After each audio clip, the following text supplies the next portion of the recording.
So now the exciting bit, I have been really excited about this session. I really am. It's going to be great.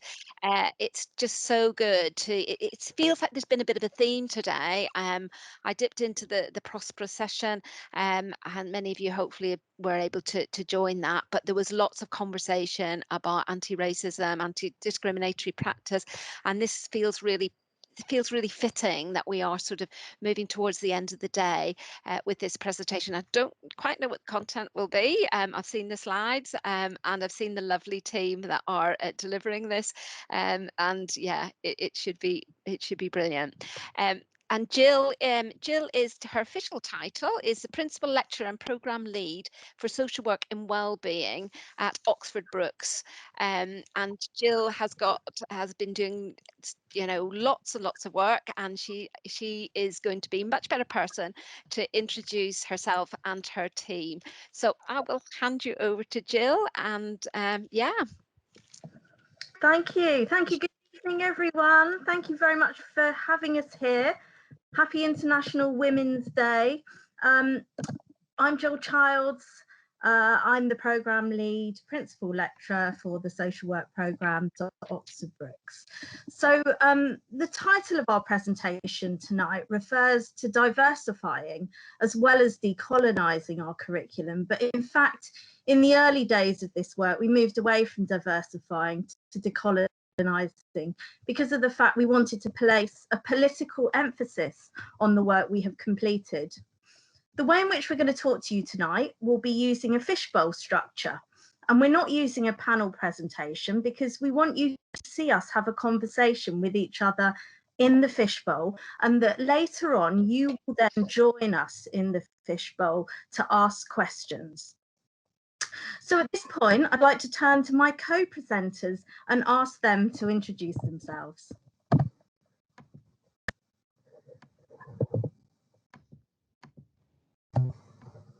So over to Jodie first.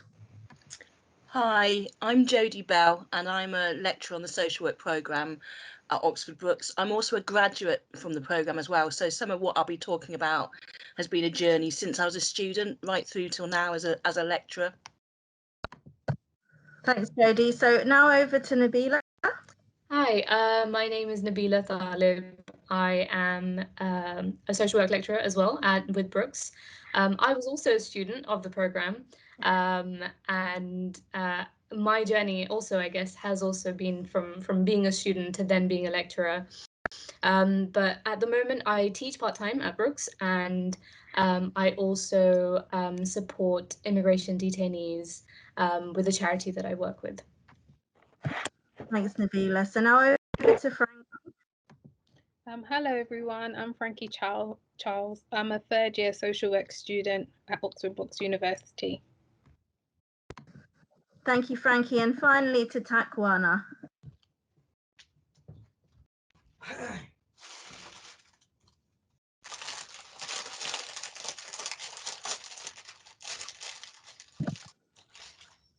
Are you there, Takwana, to introduce yourself? Takwana is... are you there? Apologies, I had not unmuted. I've unmuted now. Sorry for that.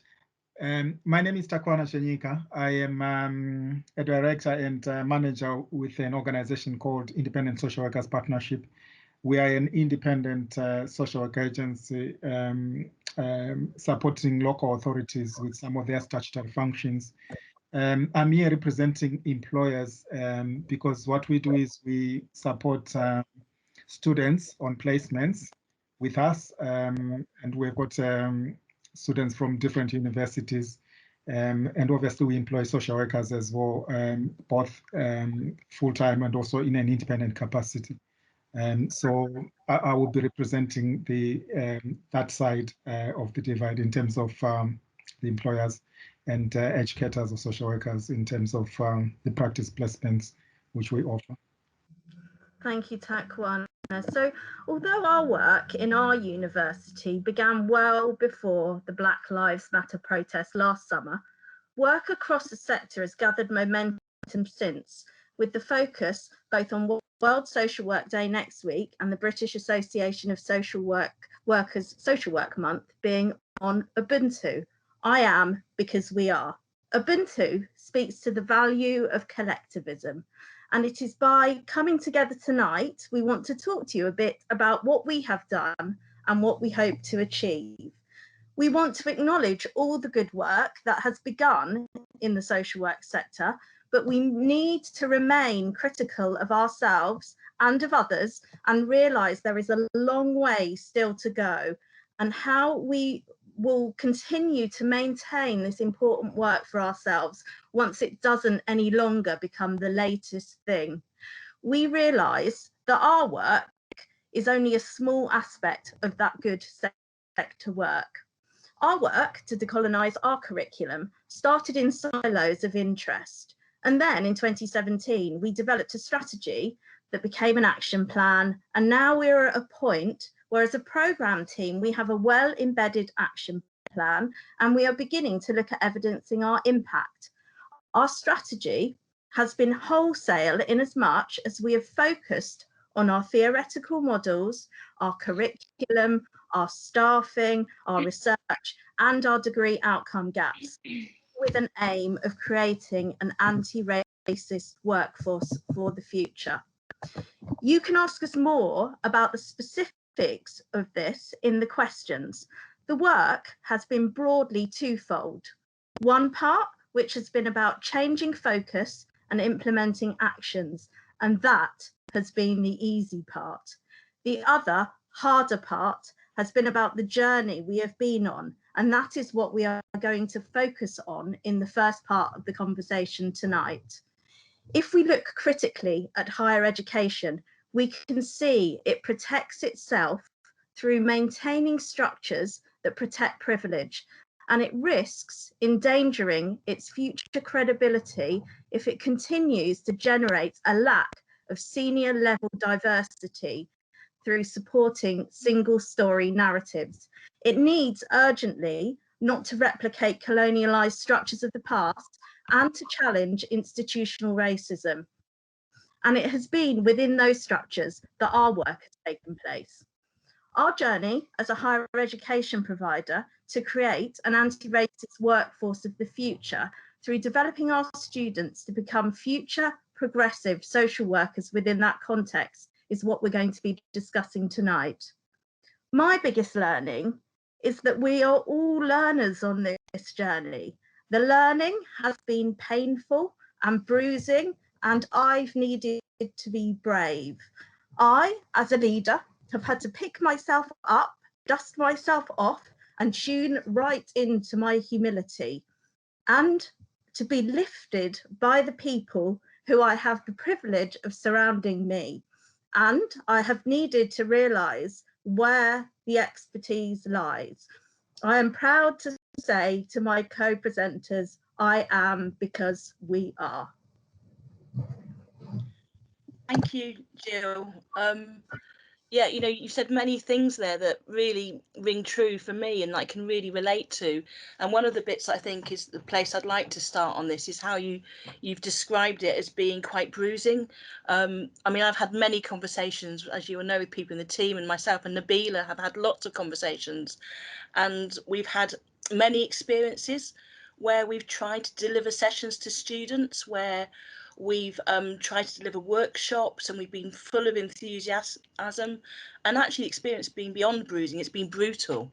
We've felt absolutely traumatized along the journey, and I think that's one of the things that has only really come out over time for us, is that you can be completely committed to working in an anti-racist way.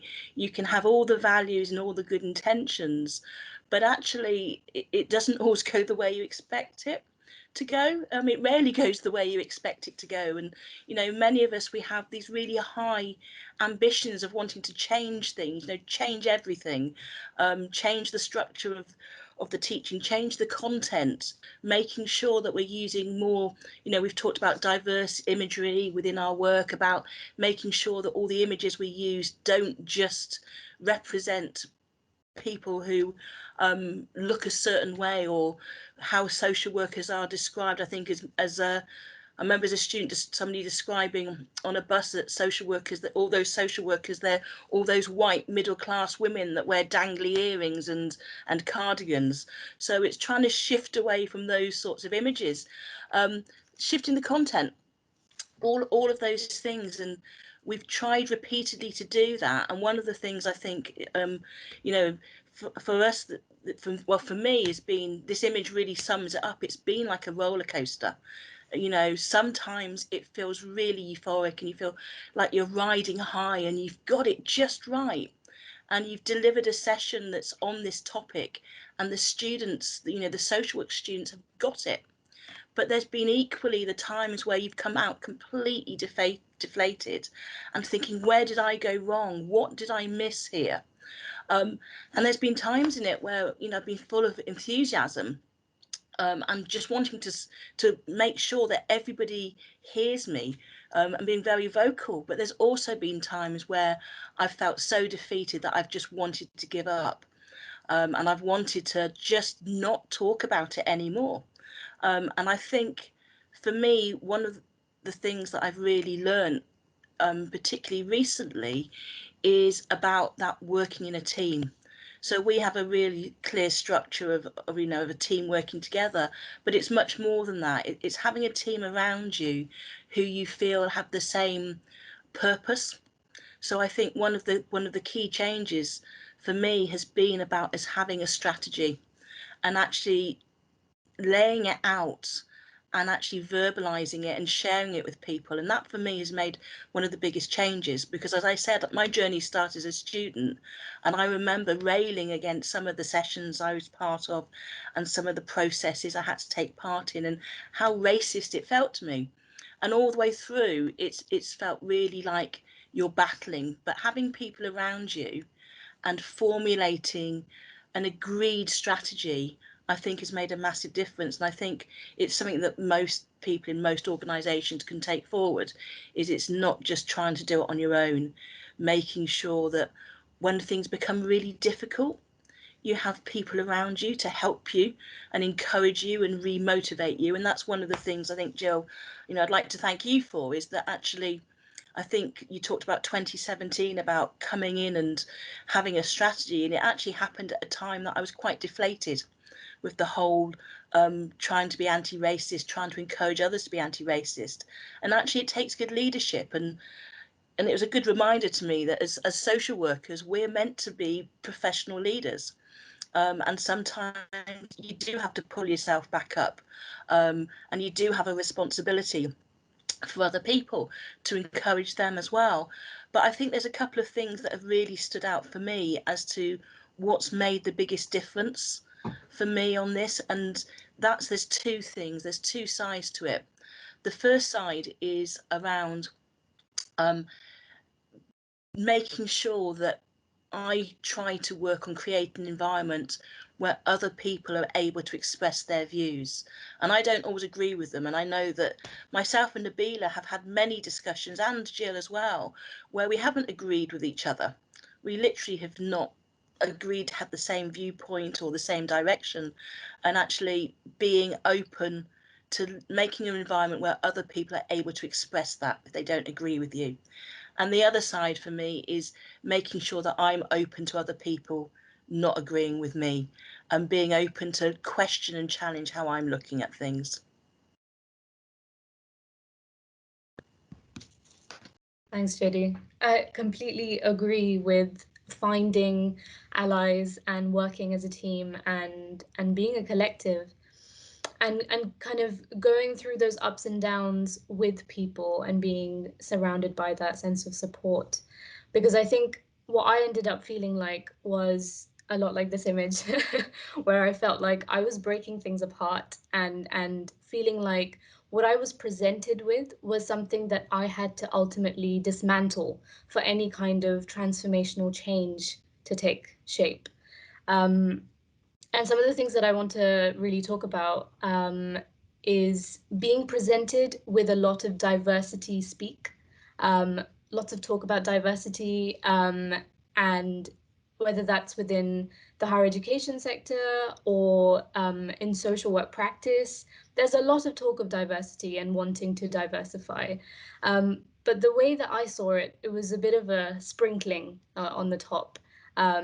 You were ticking boxes, but there wasn't anything real that was happening in terms of change.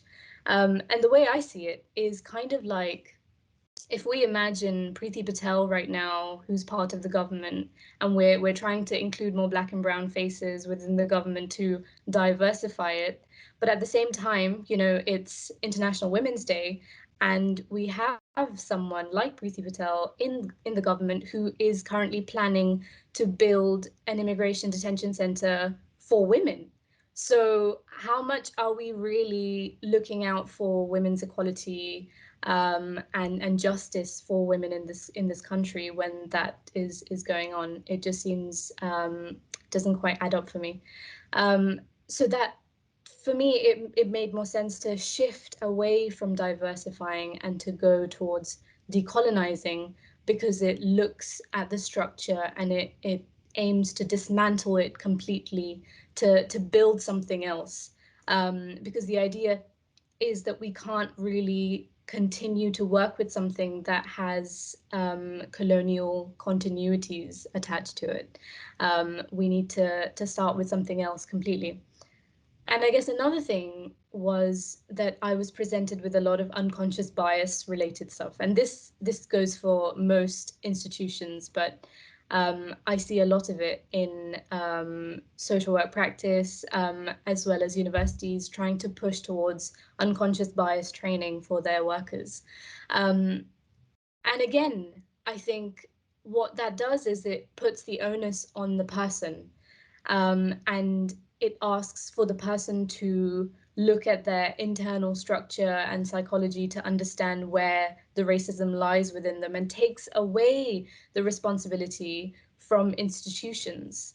And that's really where we should be shedding light, because let's have a look at social work as a profession and see that we continue to uphold policies like Prevent, which specifically target the Muslim population. There's lots of research on this, which is massively playing up to the whole Islamophobia that the state is part of.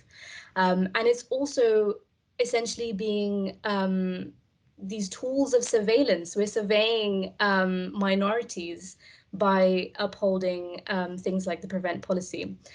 At the same time, we also have the hostile environment, which we, as social workers and higher education institutes, are part of upholding.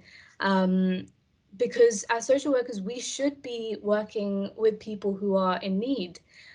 We should be upholding our principles of social justice and human rights and equality. And yet, with the hostile environment, we're supposed to be looking at whether or not someone has immigration status before we can offer them any kind of support.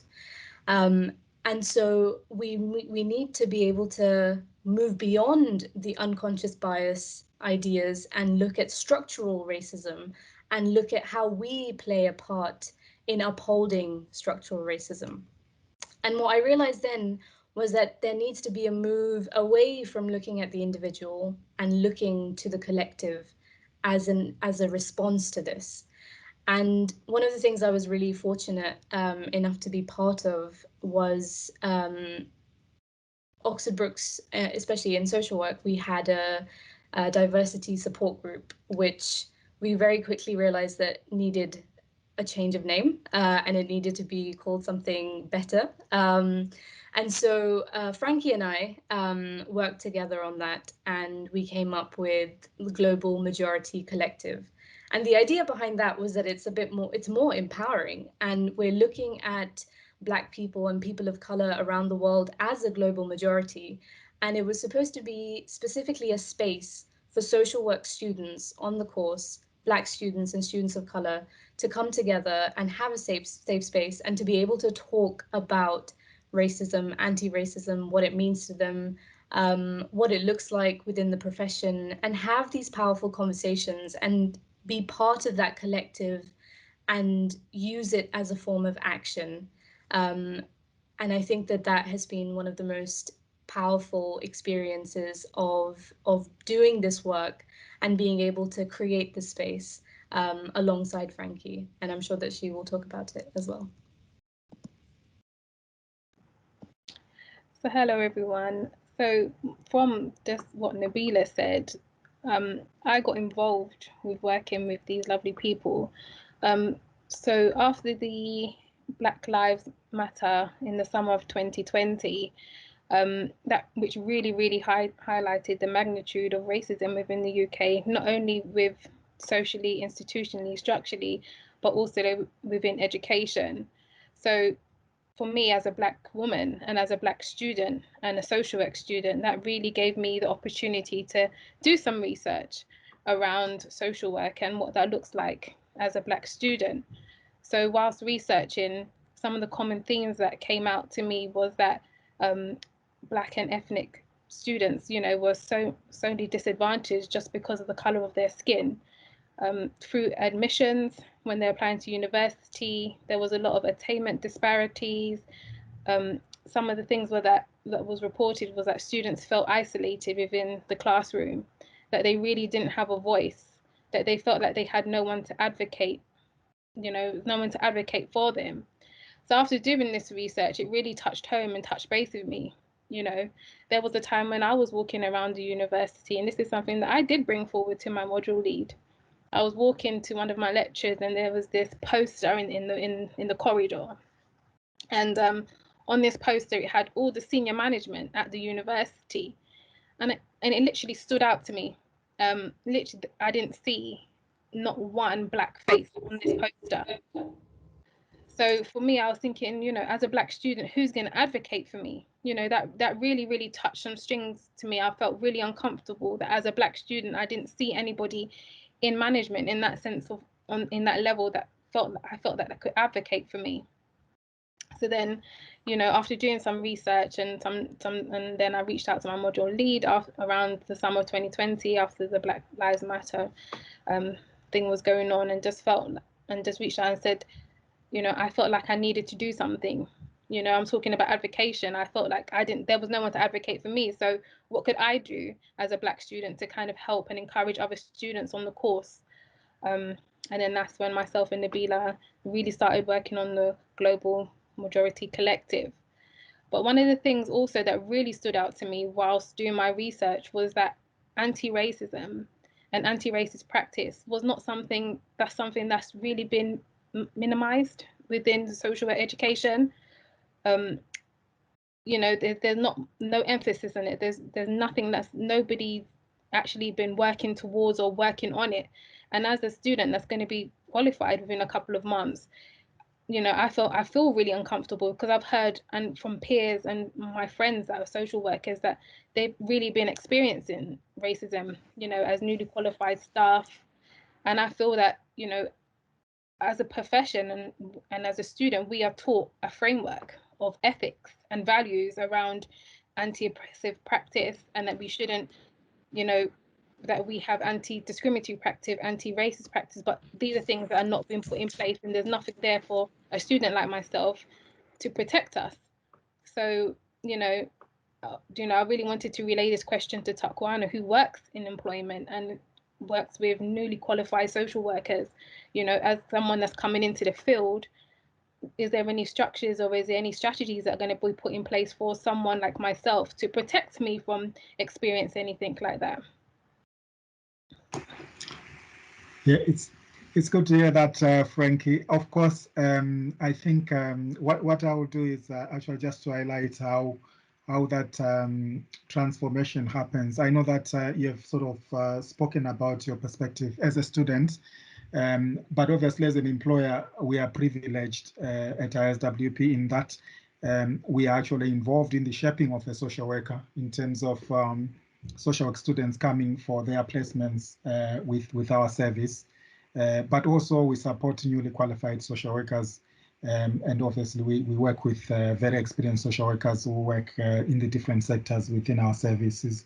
But I think one thing which which sort of resonate with me is the fact that when social workers graduate or when they are still students, they actually come with all that enthusiasm in terms of all that rich experience of the curriculum, which is actually really loaded with, I would say it's loaded with all the literature, all the everything really. There's so much which is contained in the literature in relation to anti-discrimination and decolonizing social work and anti-racist practices. But I think I don't know where we lose everything during the journey. I think the education institutions do a lot to teach about anti-discrimination practice, decolonizing social work, and all those rights. All the program is structured in a way that it really should empower the students. But I think when the students come to the place of work, I think the sense I get is that there is that hesitance in challenging racist practice or discriminatory practice. I don't know where that is coming from, but I think my feeling is that whether social work students or newly qualified social workers or even experienced social workers, they would rather keep quiet instead of challenging racist and discriminatory practice. So I think for me, I think it's that translation from the good education on the subject matter, translating that into practice. I think that's where the challenge is. But in terms of the practitioners when they come to our service, in terms of the students, the newly qualified social workers and the experienced social workers, I think we have to look at where is that discrimination coming from. And I would say that probably it comes from both colleagues and also from clients, because some clients or colleagues may be really perpetrators of that what we are trying to work against in terms of the racist and the discriminatory practice. But I think whenever I have come across a social work student or a practitioner who would have experienced what they perceive to be discriminatory practice or racist practice, I think the main issue which has come up time and again from my personal social work experience and also from experience of working within my current organization is that Black minority ethnic students and social practitioners, they feel that there isn't that safe and trusted process really which they can draw from if ever they feel that. I think the feeling is that really the structures in place are more tokenist than really genuine and sincere. So if we don't have the right structures in place to be able to promote anti-discriminatory practice and anti-racist practice, I think we will be still a long way in terms of realizing the true decolonization of social work as a profession. I'm just wondering if Jodie might like to come in, because Jodie was going to represent something about the voices, our voices of experience, our service user voice, and you've touched on the idea around possibly some social workers experiencing racism from service users. So Jodie, do you want to just talk very briefly before we move on about our voices of experience and what we've learned along the way in terms of our journey? Yeah, I mean, I think that there's so much that you said in there, Taekwana, about that being isolated. And I think, that's part of my experience on this journey that I've talked about. But there's this piece around, we have a service user group that help us teach into the programme at Oxford Brookes, and they're a really well-established group. And for a long time, we've felt that we needed to have a broader representation within that group. And it's been one of our targets and one of our focuses. And it's only been and I've talked about it with the group, and we've discussed it quite a bit, but it's only been recently, you know, really recently, that we've realised that we haven't actually shared our vision with them. All we've talked about is making the group more diverse, and along the way we forgot to bring them with us, and that's one of our mistakes along the way. And it's really easy to do that because you can become so focused on your own little piece. And I think that's one of the things. And Jackie in the chat said about not feeling any support and fearing the impact. And actually, that's been a major part of my own experience, is I felt very isolated. And we do these pieces in silos, we do them on our own. And then we found this group within our programme where we've come together and felt really supported. But along the way, it's very easy to miss people along the way. And I remember not only with our voice of experience expressing that they didn't realise this was part of our approach, but I also remember talking to Frankie about a year or so ago, and she had no idea that we had this student unit group going on, and she had no idea of the journey we'd taken as a programme. And I think that's one of the things, whether it's on the training on the programme, whether it's working with service users, whether it's students stepping into practice and becoming practitioners, I think the piece to remember there is we need to keep talking about it, and we need to show other people what we're trying to achieve and the journey we're going on, because otherwise it's really easy to lose people along the way, and it's really easy for people who are to be left isolated and not feeling like they have the power to challenge, or that anybody else is feeling the same way as them. I was also going to talk before we finish, because we're conscious of wanting to draw people into our fishbowl.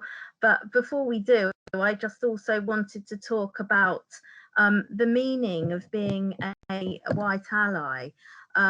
Because recently, what's being open to learning, what's come to my attention is the idea of being a white accomplice. And that makes me feel much more comfortable than this concept of white allyship, because I guess the idea around working together and working in a more collective way seems to sit more nicely with the idea of white accomplices.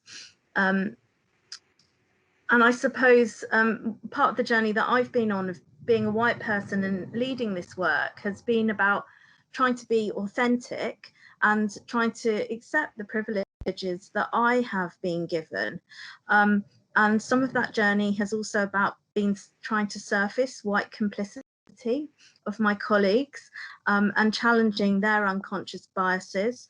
And we're also supporting other people on this journey from a point of being defensive to a point of acceptance and change. And again, you know, there's still so much work to do within our own organisation around that type of movement.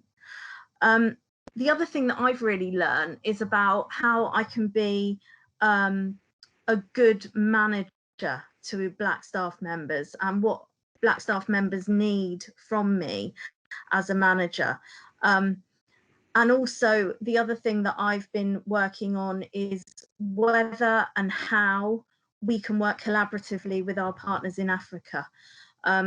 It still leaves me with a sense of discomfort around some of the research that we are about to undertake, and working collaboratively with academic colleagues and practitioners in Africa is a journey for us to travel beyond this session today.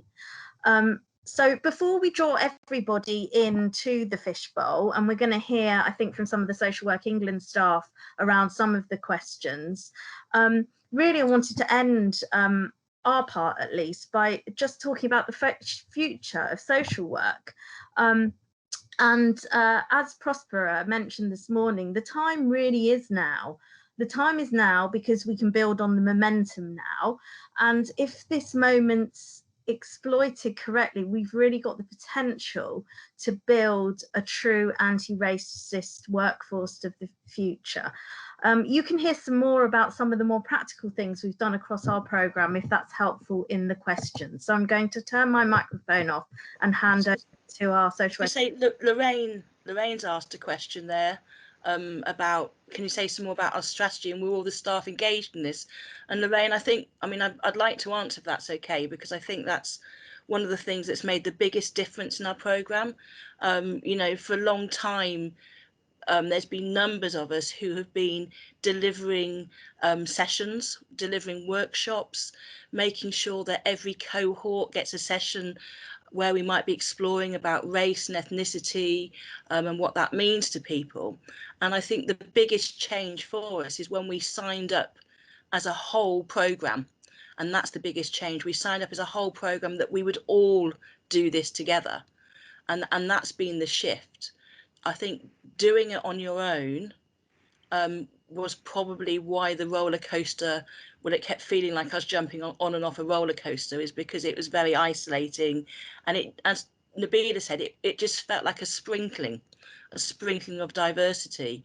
And actually the only way I think that's really to make this work at all is that you do all sign up to it. So yeah, and that's what our strategy is about. We're all part of it, and it's in every single aspect of what we're doing, and it comes up at most team meetings, and certainly all of our staff development days it features. But yeah. Thank you, Jodie. I have another question in the chat from Rose, and what I'm going to do, I'm going to encourage our lovely participants, if they want to put their camera on, just for better interaction, isn't it? It would be great. Feel free to do so, to put your camera on. And the question we have, can you comment on how you engage the placement providers in this journey? Therefore, I'm not sure if Jill or who is going to be the best placed person. I'll leave that with you to decide. Thank you. I think probably back to Jodie. I'm sorry, it's gonna sound like it's me again, but that's just because one of my roles is that I match students to placements, postgraduate students, and I have to confess it's not something that we've done a lot of. You know, it's something that we deliver workshops. We have a program of delivering workshops to all our practice educators and on-site supervisors, and we have a running program. And I think it's around about 10 sessions across the academic year for any agency or practice educator that's supporting a student. And one of those is that we do introduce this, and we talk about some of the research that we've done over the last couple of the years as a programme around students' experiences on the course, and we share that. But it's a training session that's put open as an option for people to come along, and we only ever get a small number of people. And of course, one of the issues with that is that the people that you attract to it are the people who are already interested and invested in this. And that's when you're trying to decolonize, that's not necessarily the people that you need to be bringing in. You know, it's that idea of preaching to the people who've already converted, and that's not the ones you want. But one of the things that I do think about this is that you raise it when you can, you offer it when you can, you put it on your schedule to show that it's important, and you keep putting it on your schedule every year to show it's important. And it's very much about the small seeds, about just planting this idea that we value this. But we're a long way from making a huge difference or meaningful difference, in my opinion, about it. Yeah, I was going to say the early signs were around students coming back to our university and reporting incidents of racism on placement. And I suppose for me, that was one of the early indicators. I mean, this was a few years ago, that perhaps there was more of a permission within our environment to begin to acknowledge structural racism. But as Jodie said, I think there's a long way to go in relation to trying to shift the sector. And that's one of the things that Prospera's presentation this morning also focused on. Great, thank you. We have another question in the chat from Dr. Lana Borough. I'm really interested to hear more about the Global Majority Collective Support Group and how this has assisted students. Back to you, Jill, and the group to decide. Yes, so this is definitely a question for Nabila and Frankie, so I'll turn my mic off.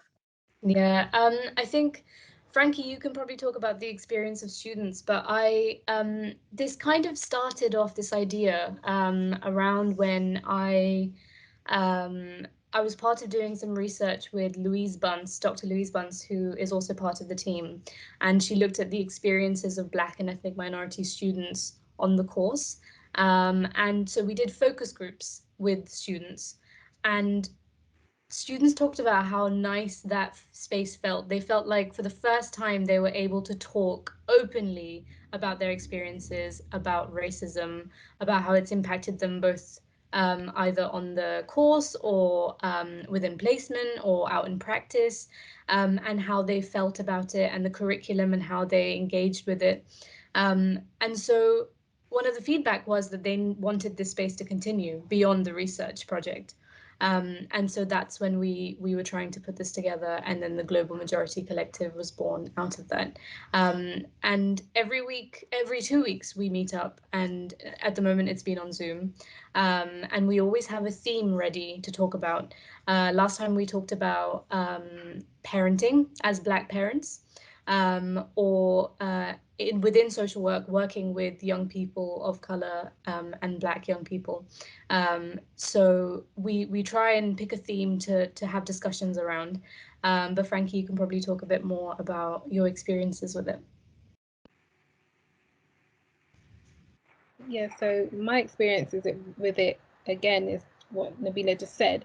But some of the feedback that I've had from some of the people on the group was that it's so powerful, and they felt so comfortable. You know, this was a safe space for them to really unpick anything that they felt uncomfortable with on the course. So as Nabila says, that every fortnight we have a different theme. And these are things that have really been on their minds that they haven't been able to discuss because they feel that they couldn't discuss it with people that just wouldn't understand. That's the main thing. So, you know, yeah, so I think the most important thing that I had in terms of the experiences, and one of the words that did stand out to me, was how powerful it was for the students to actually have this space to talk about anything that they desire on the whole course. And it's not a space where people come with, you know, any kind of any negativity. It's just literally a space for people to come and voice and really unpick things that they couldn't understand, or just to have different perspectives on an issue.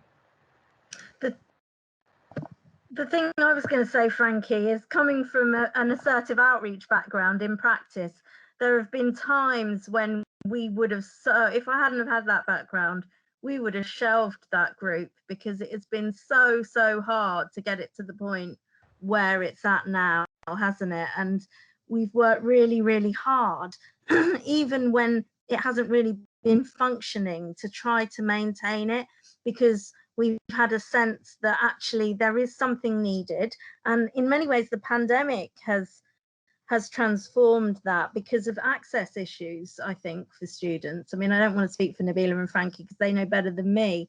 But I think the persistence, and also keeping it on the gender, persistence, but also having the ability to be able to pay Frankie as a student, to be able to run the group, has really made a big difference. So there have been some kind of key principles around that. I think, Jill, part of that is about placing a value on it, and that's the key thing about it, is that the feedback we've had from when we tried to run this previously was that it was something that students did in their own time on the side, and it was squeezed in as an extra. And actually, one of the things that we've worked really hard on over the last year is to put it front and centre and say how important it is, that it is of value. And I think that's the repeated message, you know, say paying Frankie, but it's not about paying Frankie. It's about saying this is important enough that it has a value, that your time should be, you know, you should be paid for it. but it's also, we're looking at making sure there's space in the timetable. So working online remotely is fine, but once we go back to the classroom, our next step is to make sure that we are putting space within the schedule to enable all our students to participate, rather than just a couple of students that happen to be in the building on that day. Jodie, we have, and Frankie, we still have in the chat another question. I like the idea, in fact, it's a statement and a question, idea of practice teams. Does it inform teaching and learning? Any views on that? So can you say the question again? The idea of practice teams, I guess you are discussing in your groups, in the group, does it inform teaching and learning? As Nabila says, we have a theme that we kind of just decide at the end of each collective. So our next one is resilience. So that does feed into the curriculum of social work, because these are things that we're taught as social work students. So then again, as I was saying, it's really about using that and really unpicking some of the things that people don't understand, or actually just really delving into the knowledge, because we have Nabila there, thankfully, who is a lecturer who knows a lot more about things than we do. But then again, she learns from us some of the experiences that we may have around resilience. So it's really about everybody's input, really, and it does, you learn from it. Like with everything, it's one of those spaces where you can learn from. So I've learned a lot from hearing other students talk about their experiences that I've never gone through. So it really is a really, really, really, really, really powerful group, and I'm just so happy to be a part of it, really. I mean, one of the things that's really important to us is about cultivating a sense of belonging for our students and really loving them to so that they do feel really held through their program. And I think that it's been about the context of trying to generate a wider sense of belonging that has also enabled the group to function well, because of the ideas around people feeling that they have a space to be able to be heard, rather than feeling like it's a bolt-on, which I think probably in previous iterations of it probably, in all honesty, was. But I think now the idea around having a wider strategy really helps to, in many ways cultivate that sense of belonging. And that's why our focus on our journey and the feelings of our journey is almost more important than our actions, because our actions are simple to implement, their actions, whereas the emotional content behind the work is the thing that's been really challenging for us. Jill, can I just pick up on Jackie's question there? Because yeah. Jackie, I don't know if that's the next one, but Jackie said, what we're doing to reduce the gap and the attainment gap. Well, that's everything we're doing. Everything about our strategy is about addressing the disparity of experiences that students from certain groups have. So we do it we're moving away from this peppering of some diversity training here and there across the programme to literally everything. So when we have a virtual learning platform for students, we're making sure that everybody draws on images which are not, if you do a Google search for an image, you're always going to get people who look in a particular way, but it's making sure that all the imagery we use, we question our language that we use. We're constantly questioning that. We are looking at the resources when it comes to theories, and trying to introduce theories that are not so Eurocentric and embedded in colonial ideas of social work practice. We do it in trying to be more diverse with our guest speakers. We do it in questioning and challenging, and it's literally every single topic that we teach about. We've moved to a position where we question whether this is a white Eurocentric viewpoint, and whether or not we should be questioning and challenging that and looking at it from different perspectives. So it's literally everything: our employment, our appointments of students, admitting students to the programme. But maybe Jill wants to talk about some of that. But it is across everything we do, and making sure that we use that lens in everything we do. Well, I was just going to very quickly say we have a book club that we use to focus on our CPD, and that's become entirely decolonising in its content. And we've gone on a real journey where we found international paradigms, particularly from South Africa, actually, that have really helped us to shape our work. So there's an author called Mabembe who talks about creating a pluriversity, which is a really, really critical model of a different form of higher education. And although we haven't moved by any means to that, it's those types of reflections now, the point we're at now, where we're really beginning to really think critically about, how we could really transform our offering into something that would be very, very different to what we're doing now. But that's where we need the help of Social Work England to enable us to do that too as a provider. Jill, a perfect segue into into that. I know we've only got 5 minutes left, but I mean, I just have to get my little question in. Is what are you looking to Social Work England? What does that look like from your perspective?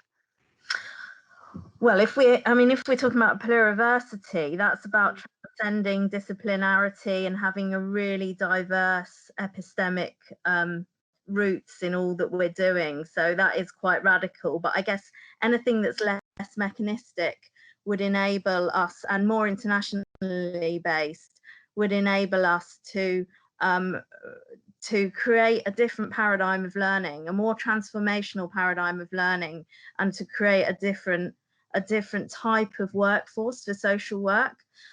So I think that it's an emerging field, I think, but there are models that are really quite inspirational that could be woven into social work education that would really begin to kind of address some of the kind of more mechanistic and procedural aspects of it. Brilliant, thanks. And I think one of the things I'd say is it was commendable that there was a statement about Black Lives Matters last summer with the Black Lives Matters movement, but it was just one statement, and for us the difference for us is being we talk about it in everything we do, and actually that would be the question about Social Work England. Any standard you've got, we should be talking about it in every single aspect. So what are you doing about this? So where is your anti-racist strategy for admissions? What is your anti-racist strategy, for placements? So it's putting it front and center, and any different aspects. Nabila talked about women's rights as well. So it doesn't have to just be about anti-racist. It's asking that question in every single part of every single standard and process that we go through. I think that's a perfect way to end this session. We've got just a couple of minutes left, and I just want to thank Team Oxford Brookes, really, Jill, Jodie, Frankie, and Nabila, and Taquana as well. I think it was an incredible session, and for me, it just felt like a think tank, and real energy and real penetration into such a complex and such an important part of what we do, and to take action. Like Prosper said, it's a lot of reflection, but we absolutely need to be taking action. So we have recorded the session, and it will be available after the week, after we've concluded the week. We're going to put a little survey in. We'd be really pleased if you could do that.